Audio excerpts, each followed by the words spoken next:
Always welcome साथियों, digital class हमेशा आपके साथ। साथियों, अपनी बेसिक थर्मोडायनेमिक्स की सीरीज चल रही है। जो भी कंटेंट अब तक आपने पढ़ा है और आगे इस वीडियो में पढ़ने वाले हैं, सारे नोट्स पीडीएफ फॉर्मेट में डाउनलोड किए जा सकते हैं। जिस तरह से अपनी strength of materials, fluid mechanics and machines series complete हो चुकी है, सारे नोट्स पीडीएफ फॉर्मेट में अवेलेबल हैं। इन नोट्सों का इस्तेमाल बेसिक से लेकर गेट लेवल एग्जामिनेशन तक आप कर सकते हैं। इससे पिछली वीडियोज़ में साथियों हम ओपन सिस्टम पर स्टडी कर रहे हैं। ओपन सिस्टम क्या होता है, क्या क्या बेसिक टर्म्स इस्तेमाल होने वाली हैं, वो सब डिटेल स्टडी कर चुके हैं। किस प्रकार से ओपन सिस्टम में मास और एनर्जी को हम बैलेंस करते हैं, ये सब हमने जान लिया था साथियों। और ये स्टडी फ्लो एनर्जी इक्वेशन है साथियों। इसके लिए किस प्रकार से ये सब फ्लो आपको दिखाई दे रहा है, या फिर कहें ओपन सिस्टम की जो भूमिका है किस प्रकार से दिखाई दे रही है, आपको जमाई जा चुकी है। किस प्रकार से ओपन सिस्टम पर हम स्टडी करते हैं साथियों, किस प्रकार से एनर्जी इनपुट होता है उसमें, किस प्रकार से आउटपुट हमें मिलता है एग्जिट पर, ये सब पिछली वीडियोज हम डिटेल में कवर कर चुके हैं साथियों। अब वहीं से कंटिन्यू करते हैं।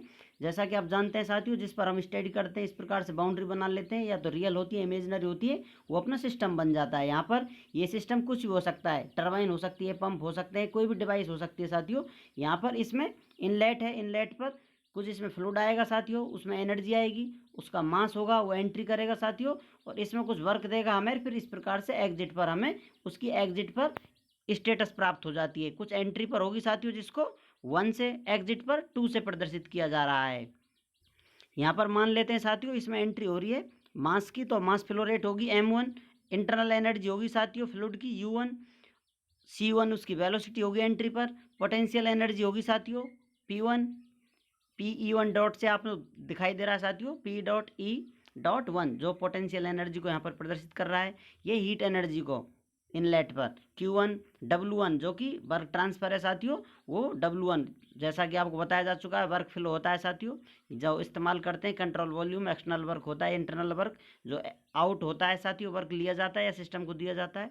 और ये अपनी काइनेटिक एनर्जी है। एंट्री पर सभी 1 है साथियों, और इनकी स्टेट चेंज हो जाएगी, कुछ वर्क कर हमें देंगे, फाइनल हमें मिल जाता है 2 स्टेट पर, kinetic energy 2, mass flow rate 2, Q2, C2, W2, PE2, U2। इस प्रकार से ऐसी वेलोसिटी होती है साथियों, जो एग्जिट पर फ्लूइड हमें बाहर फ्लो करता हुआ नजर आता है या एग्जिट लेता है, तो किस प्रकार उसकी वेलोसिटी होती है, कितनी वेलोसिटी होती है, वो यहाँ पर C से हम लेकर चल रहे हैं। सिस्टम को आप इस प्रकार से हीट दे सकते हैं साथियों, इस प्रकार से आप इससे वर्क करा सकते हैं इसके अंदर साथियों, या फिर वर्क ले सकते हैं। ये सब पिछली वीडियोज में आपको डिटेल में बताया जा चुका है। अब यहाँ पर हम मानकर चल रहे हैं सिस्टम को हीट दी जा रही है और वर्क लिया जा रहा है साथियों। यहाँ से सिस्टम को यदि हम हीट देते हैं साथियों, पॉजिटिव होती है, और सिस्टम से वर्क लेते हैं, वो पॉजिटिव होता है। इनका अपोजिट हीट बाहर जाती है साथियों, नेगेटिव, वर्क दिया जाता है तो वो नेगेटिव। तो अब जैसा कि आप जानते हैं साथियों, सिस्टम में एनर्जी और मास दिया जा रहा है साथियों, बैलेंस रहता है, mass conservation, energy conservation law इस प्रकार एक्ट करता है साथियों। एनर्जी आएगी या तो ट्रांसफॉर्म हो जाएगी, या फिर आपको आउटपुट देगी साथियों, सेम एनर्जी बाहर जाएगी, कुछ वर्क कर देगी। एनर्जी और मास हमेशा बैलेंस में रहते हैं या कंजर्व रहते हैं, तो आपको आउटपुट मिल जाता है साथियों, ये बराबर होंगे।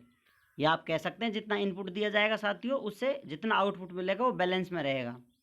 तो इस प्रकार से जैसा आपको बताया था, ये अपनी टरबाइन, नोजल, पंप कुछ भी हो सकता है, सिस्टम जिस पर हम स्टडी कर रहे हैं साथियों, उसके हिसाब से heat transfer, work transfer change हो जाते हैं।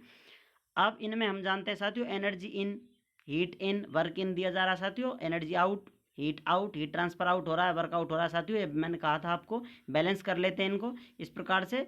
अब यहाँ पर हीट को एक साथ ले लेते हैं, इन आउट को, तो यहाँ नेट हीट आ जाती है हमको। इसी प्रकार वर्क को इधर ले लेते हैं साथियों एक साइड में, तो आपको वर्क नेट मिल जाता है। इस किसी प्रकार से जैसा आप चाहें किसी प्रकार से आप ले सकते हैं, या तो इनपुट आउटपुट को ले सकते हैं।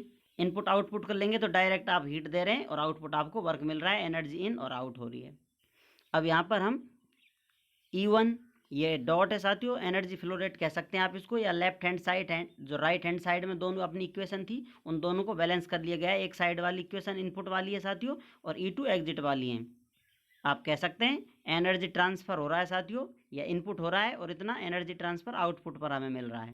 तो इनपुट पर स्टडी करते हैं साथियों। इनपुट पर क्या हो रहा है, अपन को जो फ्लूइड एंट्री कर रहा है साथियों, उसमें कुछ वेलोसिटी होगी जिससे हमें काइनेटिक एनर्जी मिलेगी, कुछ उसकी स्टेटस होगी जहाँ से आप रेफरेंस पॉइंट से ले रहे हैं, तो उस पर आपको पोटेंशियल एनर्जी होगी साथियों, और फ्लूइड की कुछ इंटरनल एनर्जी होगी, और आप हीट जो दे रहे हैं साथियों, हीट ट्रांसफर होगा, कुछ चेंज आ रहा होगा। तो इस प्रकार से वो हीट ट्रांसफर या तो दे रहे होंगे या ले रहे होंगे, वो पॉजिटिव नेगेटिव हो जाएगा उस कंडीशन से। इसी प्रकार एनर्जी ट्रांसफर आउटपुट पर हमें मिलने वाला है, जिसको E2 से प्रदर्शित किया जा रहा है। तो इसी प्रकार से हम kinetic energy, potential energy, internal energy, work transfer, ये दोनों इनपुट आउटपुट की स्टेटस है अपनी। अब जैसा कि हम जानते हैं साथियों, अपना वर्क ट्रांसफ़र होता है किसी सिस्टम में, वो वर्क फ्लो के और कंट्रोल वॉल्यूम में जो वर्क हो रहा है उनके बैलेंस के बराबर होता है, या कहें कंट्रोल वॉल्यूम ये पॉजिटिव होते हैं या नेगेटिव होता है साथियों। क्योंकि बताया था आपको, जब आप वर्क करते हैं सिस्टम पर वो नेगेटिव होता है, ये सिस्टम से बाहर जाने वाला एक्सटर्नल वर्क, और ये साथियों बाहर हमें जो आउटपुट पर मिल रहा है वो वर्क है साथियों, इसलिए दोनों पॉजिटिव हैं। ये भी आपको डिटेल में बताया जा चुका है पिछली वीडियो में। किसी सिस्टम का टोटल वर्क इसके बराबर होता है और उसको इस फॉर्मेट में लिखा जा सकता है। जैसा कि साथियों हम जानते हैं, वर्क और जो हीट है अपनी, या फिर कहें एनर्जी के फॉर्मेट हैं अलग अलग, जो डिटेल में पिछली वीडियो में कवर कर चुके हैं हम। तो इस प्रकार से अपनी ये सारी इक्वेशन है साथियों जो एनर्जी की हैं इनपुट और आउटपुट पर। अब इनको बराबर कर लेते हैं। यहाँ पर हम E1 वाली सारी इक्वेशन लिख लेते हैं साथियों। यहाँ पर मास फ्लो रेट है साथियों, m मास होता है, जैसा कि अपनी काइनेटिक एनर्जी होती है हाफ mv² होती है, वेलोसिटी होती है साथियों यहाँ पर c से, v की जगह c हम इस्तेमाल कर रहे हैं और m डॉट इस्तेमाल कर रहे हैं, क्योंकि मास फ्लो रेट कुछ मास है साथियों जो एंट्री कर रहा था, इसलिए मास फ्लो रेट स्टडी कर रहे हैं। तो इस प्रकार से अपनी इक्वेशन E है जो इधर इस्तेमाल कर ली गई है, और जो अपनी इक्वेशन दूसरी E2 है साथियों, ये E1 है ये E2 है, इसके बराबर कर ली गई है, दोनों को इक्वल कर लिया गया है। मास कंजर्वेशन लॉ से इस प्रकार लिख सकते हैं इनको। यहाँ पर इसको आप कंट्रोल वॉल्यूम में हीट ट्रांसफ़र कह सकते हैं या नेट हीट ट्रांसफ़र कह सकते हैं। इस प्रकार से आप किसी प्रकार से इसको एक्सप्रेस कर सकते हैं, n लगाकर या डॉट CV लगाकर कंट्रोल वॉल्यूम आपको दिखा रहा है। अब यहाँ पर साथियों सभी टर्मों को पॉजिटिव कर लेते हैं, इसको इधर ले आते हैं, क्योंकि हम जानते हैं PV और U1, ये P1 V1 है साथियों, U1 है, जो PV और U का एडिशन होता है साथियों, एंथैल्पी होता है, तो इसको एंथैल्पी से हम रिप्लेस कर सकते हैं। इस प्रकार यहाँ पर आपको U2 P2 V2 मिल रहा है साथियों, इसको S2 से आप प्रदर्शित कर देंगे। इस प्रकार से अपनी अपडेटेड इक्वेशन प्राप्त हो जाती है, half m dot C1² m dot G Z1, जो कि आपको रेफरेंस बताता है साथियों, एंथैल्पी H1, और एक कंट्रोल वॉल्यूम का हीट ट्रांसफ़र है नेट हीट ट्रांसफ़र, और यहाँ पर आपको बैलेंस में साथियों बराबर इसके हाफ mv² जैसा हम लिखते हैं काइनेटिक एनर्जी, सेम वही है साथियों। यहाँ पर स्टेटस 1 है, यहाँ पर स्टेटस 2 वाली एनर्जी है kinetic energy, half m dot C2² plus m dot G Z2 plus S2, जो एंथैल्पी बता रही है साथियों आपको, अभी आपने अपडेट की थी, और यहाँ पर कंट्रोल वॉल्यूम का जो वर्क ट्रांसफ़र है W डॉट से प्रदर्शित किया जा रहा है। यहाँ पर आप देख सकते हैं शॉर्ट में आपको एंथैल्पी किस प्रकार रिप्लेस की गई है। अब अगले स्टेप में साथियों इक्वेशन को और अपडेट कर लिया गया है। यहाँ पर जो एंथैल्पी है उसको मास फ्लो रेट से मल्टीप्लाई किया गया है और फिर डिवाइड किया गया है साथियों। इस प्रकार आप देख सकते हैं m डॉट मल्टीप्लाई हो रहा है, डिवाइड कर दिया है, तो इस प्रकार से अब अपना कैपिटल H है स्मॉल h बन जाता है, स्पेसिफिक एंथैल्पी बन जाती है अपनी साथियों। जैसा कि हम जानते हैं ये H1 divided by m dot 1, इस प्रकार से अपनी स्मॉल h1 स्पेसिफिक एंथैल्पी बन जाती है, तो ये मास फ्लो रेट इससे मल्टीप्लाई में आ जाता है। इस प्रकार से इसको अपडेट कर लिया गया है, इक्वेशन अपडेट होगी आपकी। और इसी प्रकार सेम प्रोसेस इसके साथ भी किया जाएगा, क्योंकि यहाँ पर हम अन्याय नहीं होने देंगे, तो यहाँ पर भी इसको मास फ्लो रेट से मल्टीप्लाई कर डिवाइड कर दिया गया है। तो इस प्रकार से अपडेटेड इक्वेशन हमें प्राप्त होती है, half m dot C1² plus mg Z1, ये डॉट लगा हुआ है मास फ्लो रेट के लिए साथियों, m dot H1 plus C dot CV is equal to half m dot C2² plus m dot G Z2 plus m dot H2 plus W dot CV। इस प्रकार से इसको अपडेट कर लिया गया है। अब जैसा कि साथियों हम जानते हैं एनर्जी की यूनिट जो होती है जूल लेकर चलते हैं हम SI यूनिट में साथियों, तो इस प्रकार मास फ्लो रेट हो रही है तो जूल पर सेकंड हो जाएगी, इस प्रकार से इसकी भी जूल पर सेकंड हो जाएगी, एंथैल्पी की भी जूल होगी साथियों, इसकी भी जूल पर सेकंड इस प्रकार से हो जाएगी। तो इनको सेम करने के लिए, क्योंकि क्वेश्चन में हमको यहाँ पर जो हीट ट्रांसफर है साथियों किलो जूल में दिया जाएगा, तो यहाँ पर ये जूल में यूनिट होगी, तो इसको बैलेंस करने के लिए हम इनको डिवाइड कर देंगे साथियों। इनको किलो जूल में दे दिया जाएगा, तो इनको किलो जूल में डिवाइड करने के लिए आप 1000 से डिवाइड कर देंगे, इसी प्रकार इसको डिवाइड कर देंगे तो सारी यूनिट अपनी किलो जूल में हमें प्राप्त हो जाएंगी। ऐसा इनके साथ किया जाएगा, क्योंकि हम अन्याय तो होने नहीं देंगे, ये अभी आपको बताया था। अब जो अपनी लास्ट वाली इक्वेशन थी इसमें से हम मास कॉमन ले सकते हैं साथियों, मास फ्लो रेट, इस प्रकार से इसमें m डॉट है, इसमें m डॉट है, इसमें m डॉट है, तो इस प्रकार से इनमें से कॉमन लिया जा सकता है।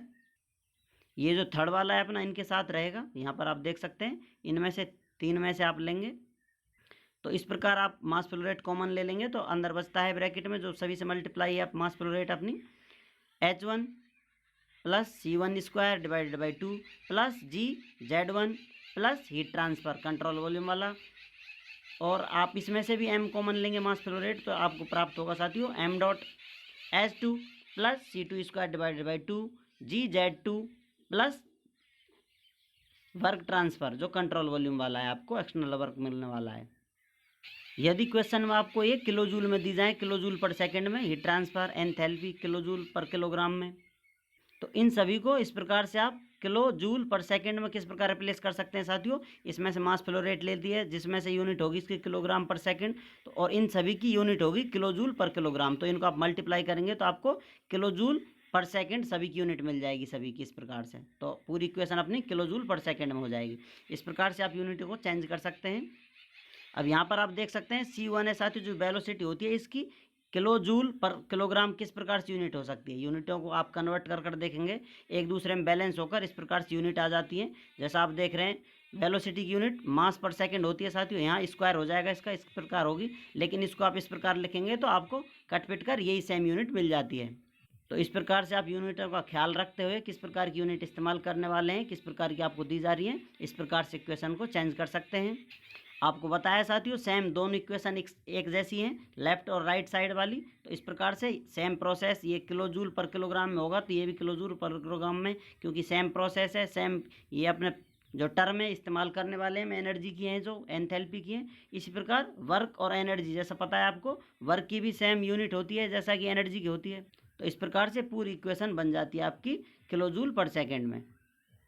तो इस प्रकार से अब हमारा ये लॉ बन गया है साथियों। This is the first law of thermodynamics for open system. Open system के लिए अपना ये फर्स्ट लॉ हमने प्राप्त कर लिया है, ड्राइव कर लिया है। अब आप चाहें तो साथियों इसको और फॉर्मेट में चेंज कर सकते हैं। पूरी इक्वेशन को m डॉट से डिवाइड करेंगे तो इस प्रकार से m डॉट कैंसिल हो जाएगा, इसमें m डॉट डिवाइड हो जाएगा साथियों। तो आप नया फॉर्मेट देख सकते हैं इस इक्वेशन का।